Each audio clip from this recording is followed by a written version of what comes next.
Escola da Ponte, não sei se vocês já ouviram falar na Escola da Ponte, a escola em Portugal. A escola mais extraordinária que eu já vi. Um dia eu conto para vocês sobre essa escola.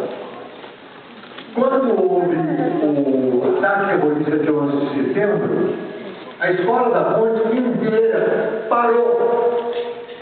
Por quê? Porque nada tinha importância, tanta importância, quanto aquilo que estava acontecendo no mundo.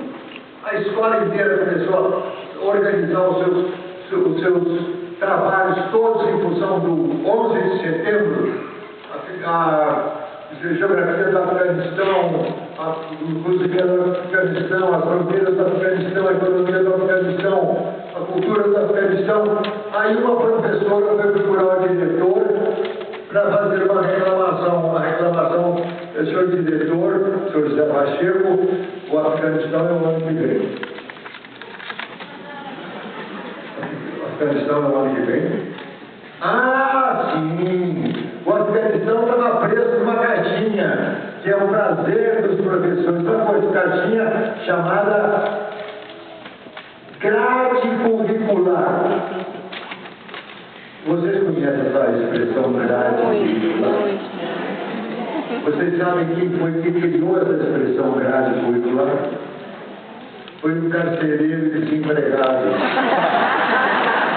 Porque a vida não acontece em grades curriculares, a vida está acontecendo e nós só conhecemos na medida em que a gente acompanha a vida. Independente do que está vamos Você sabe, eu sou o Rubem Alves.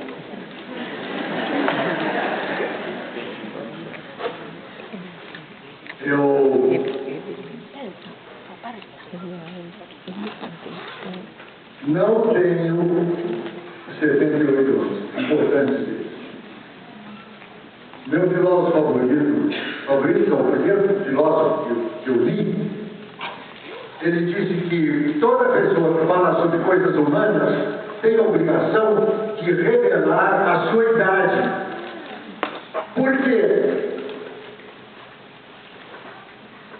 Porque nós não pensamos, imaginamos os mesmos pensamentos que nós pensamos do crepúsculo.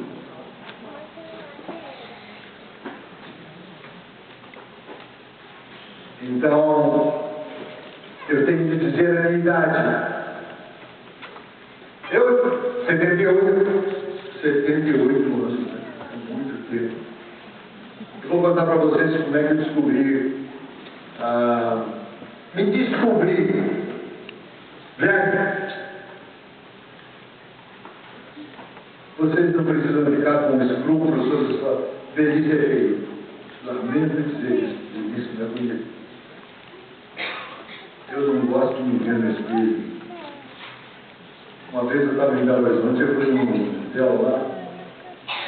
Entrei no hotel, olhei, vi uma coisa que me assustou, mandei chamar o gerente. O gerente veio correndo para me atender, porque alguma coisa grave, o que está acontecendo, eu mandei chamar o gerente. Eu disse: o senhor, eu quero advertir o senhor que o senhor está correndo um sério perigo de perder o seu hotel.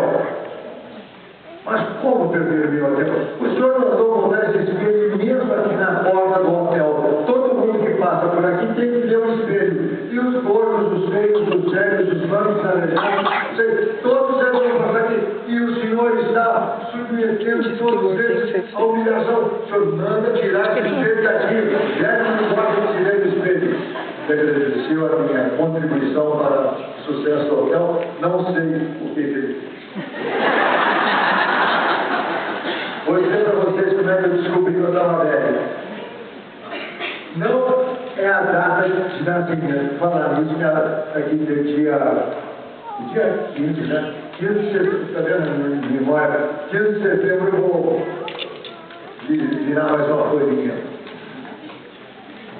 Eu disse a vocês que eu não tenho 71. Coisa mais esquisita, não? Eu disse: não tenho. Tenho ou não tenho? Recebi essa semana de um menininho. Filha 18. A criança me manda um e-mail pela internet são absolutamente deliciosas. Esse menininho me mandou, querido Rubem Alves, há uma pergunta que eu quero fazer e só você pode fazer. Quando eu acordo de manhã, eu tenho um dia mais ou um dia menos?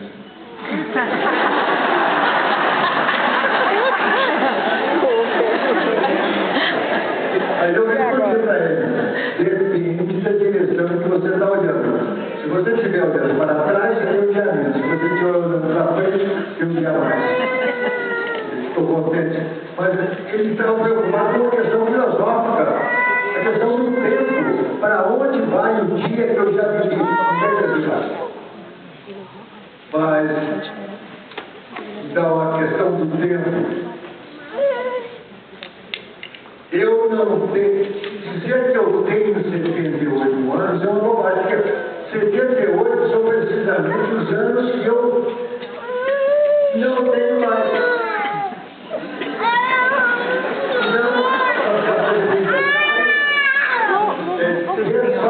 Vou desfazer 78 anos. Quantos anos você está desfazendo? Estou desfazendo 47. Mas quando você está fazendo, você vai quantos anos eu estou fazendo? Os anos que eu estou fazendo, eles estão aí, não sei se eu viverei mais 3 horas. Eu vou contar para vocês como é que eu descobri que era velho. Eu tinha 55 anos de idade, era jovem, músico, cobiçado pelas lindas mulheres. Mas eu era pastor protestante, não podia fazer nada. Aí eu estava lá em São Paulo, peguei o metrô. O metrô estava cheio. Não tinha importância. Eu era jovem, forte, segurei um balaústre e comecei a fazer uma coisa que eu gosto muito de fazer. É ficar olhando para a cara das pessoas. Eu estava lá no metrô, olhando cada rosto apresenta é uma verdade, é uma pessoa dramática. Eu estava olhando para as pessoas, vivendo as histórias. Aqui nessa sala, quantas histórias haverá com você? Histórias de amor, amores desiludidos. Vocês sabem disso, eu não preciso dizer. Quantas histórias de amor. Eu estava lá olhando para as pessoas, imaginando as histórias de amor que as pessoas viviam contavam silenciosamente. Aí eu virei um pouquinho o rosto e os meus olhos bateram nos olhos de uma moça que estava olhando para a gente, estava fazendo comigo o que eu estava fazendo com os outros. Ela sorriu para mim, eu sorri para ela, não desviamos o olhar. Quer dizer que eu estava gostando que ela sorrisse para mim e ela estava gostando que eu sorrisse para ela. Então houve aquela suspensão romântica. O professor da Unicamp, Rubem Alves, encontra-se nessa tarde com a mulher que daria felicidade pelo resto da sua vida. Tudo isso a literatura é uma coisa maravilhosa, porque qualquer coisa vale na literatura. Qualquer coisa. Na literatura, a gente diz que Deus é onipotente, a literatura também. Diz a Bíblia Sagrada que o verbo se faz carne. Deus é literatura, o verbo. E nós somos divinos, porque nós vivemos essa experiência divina. Então a gente estava nesse namorismo, e nesse momento exato, eu sorrindo para ela, ela fez uma grosseria comigo. Eu não posso perdoar a grosseria daquela vez, ela não se levantou em meu lugar.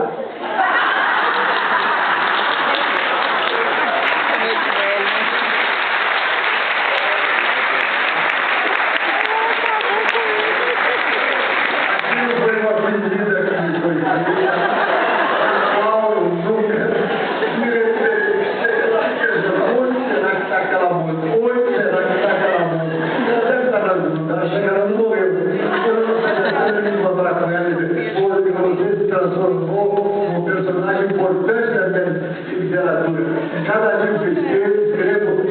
está lá. Mas aí o tempo passou. Aí eu fui no aniversário da minha nora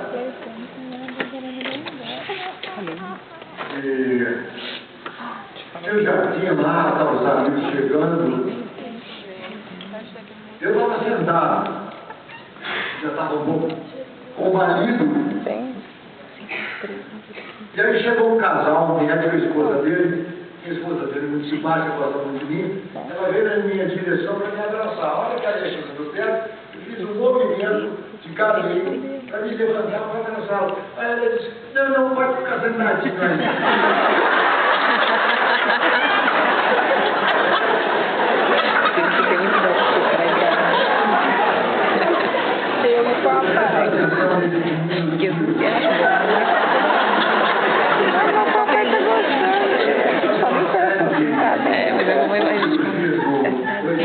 Dois anos atrás, e a gente sofreu a operação, passa a ser um hino. Está na hora do remedinho, do baninho, cadê o papai? essa dedicação de Jesus é impotente. Eu ser impotente em todos os sentidos possíveis.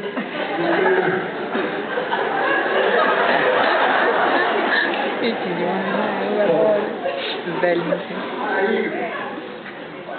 Não sai do papai, vai de pé. Cheguei na final.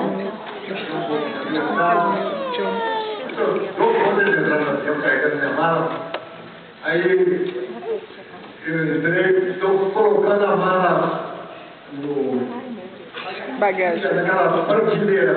Aí um casal jovem, a moça, a senhora, veio na minha direção, praticamente me tomou a mala.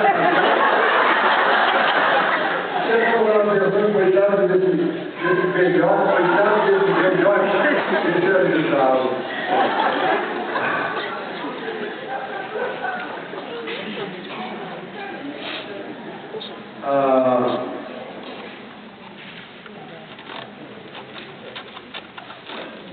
A descoberta da velhice é a descoberta da passagem rápida do tempo. Aniversário é passagem do tempo. Aquelas...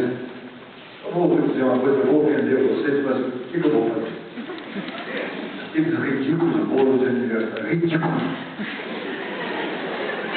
Ridículos porque as pessoas não pensam no que elas estão fazendo. Soprar a galinha é um referência à morte, porque vela soprada é vela apagada. Vela apagada é morte. Tem que acender vela, acender vela.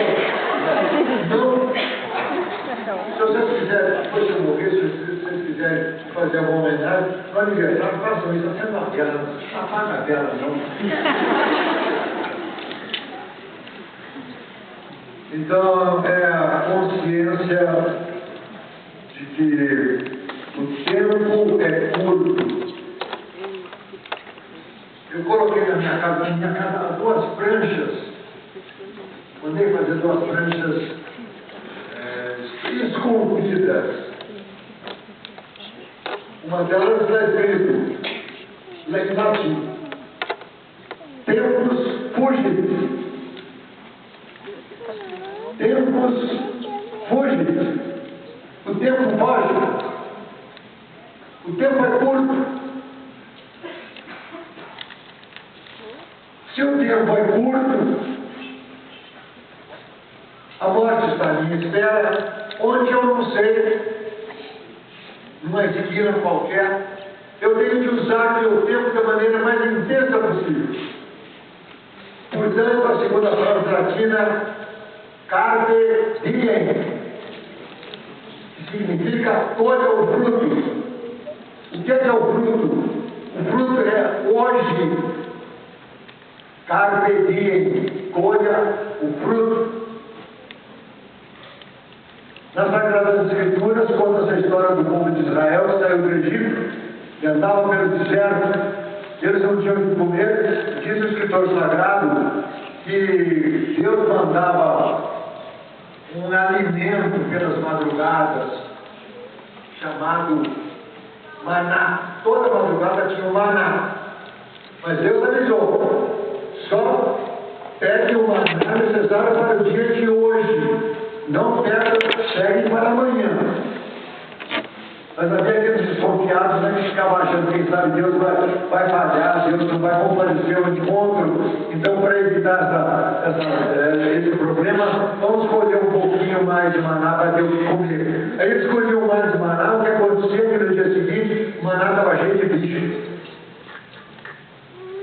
Que metáfora fantástica, porque o dia é assim, você não pode colher para amanhã, você só pode colher para hoje. Hoje, a vida acontece. Não ontem, não amanhã, mas a vida acontece hoje, portanto, carpe diem. E o que é essencial, então?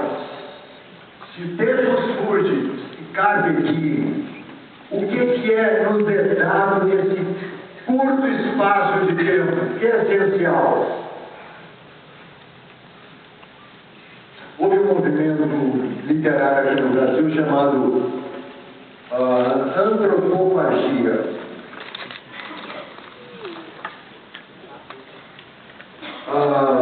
Um dos líderes desse movimento se chamava Oswald de Andrade. Ele fez um manifesto antropofágico que vocês poderiam repetir todo dia. É importante fazer umas rezas diferentes, sabe, gente? Acho que Deus não aguenta mais o que dizer uma coisa que a gente repete, a gente fica pensando que Deus tem mal de Alzheimer. Ele esquece todo dia eu tenho que lembrar. Deus é sábio, Deus não esqueceu. Você ficar lembrando Deus, ninguém sabe. Mas o Oswald de Andrade dizia: a alegria é a prova dos 9. Vamos lá, minha gente. A alegria é a prova dos 9. De novo. A alegria é a prova dos 9. Então, para que a gente vive?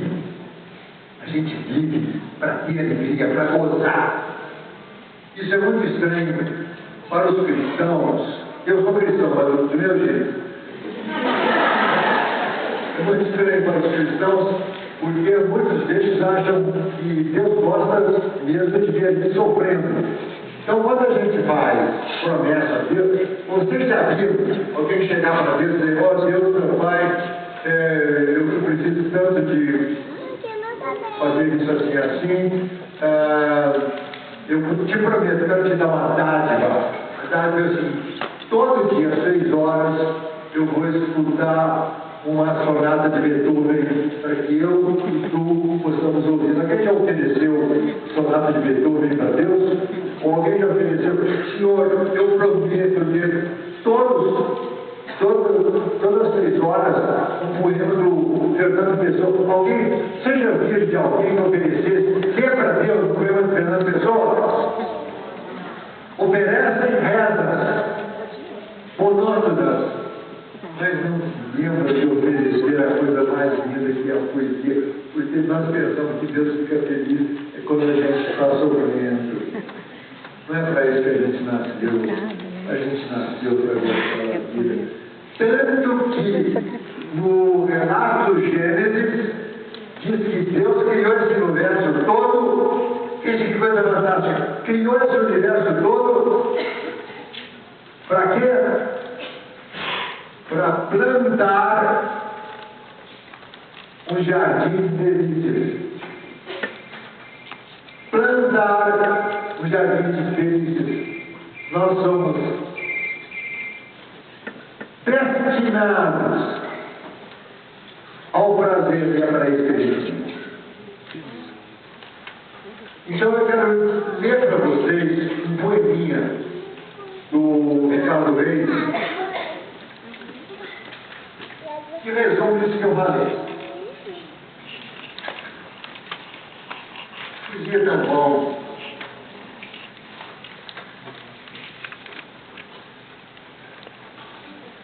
Dia que não gozaste,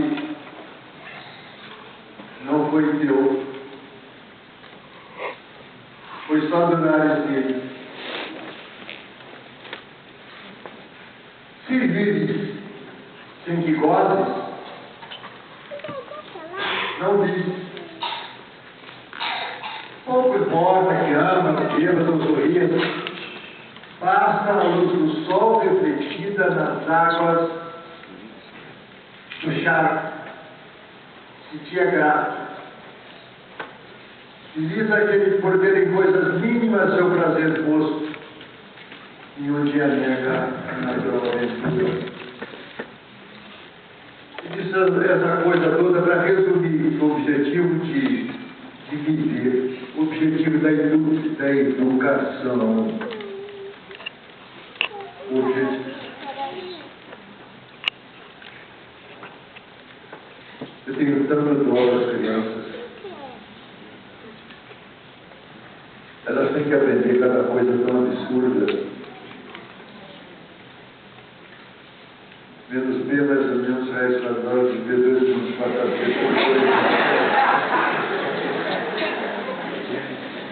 Para quê? As causas das guerras dos 100 anos. Cruzamentos do coelho branco com o coelho preto. Minha filha estava se preparando para o vestibular. Ela é desesperada, ela é artista e é ser pequena. O que eu vou fazer com um coelho branco cruzando com um coelho preto? O que eu vou fazer? Eu dizia para a minha filha, olha, você tem que aprender isso, porque a regra do jogo, feita pelos burocratas de Brasília, diz que deve ser assim. Então você tem que aprender, senão você não entra na universidade. Mas eu quero te prometer uma coisa, um dia que foi o vestibular, você será esquecido tudo.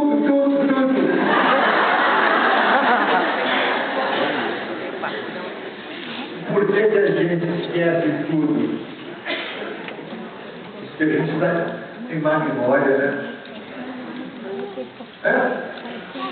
Não é não, gente. A gente esquece tudo.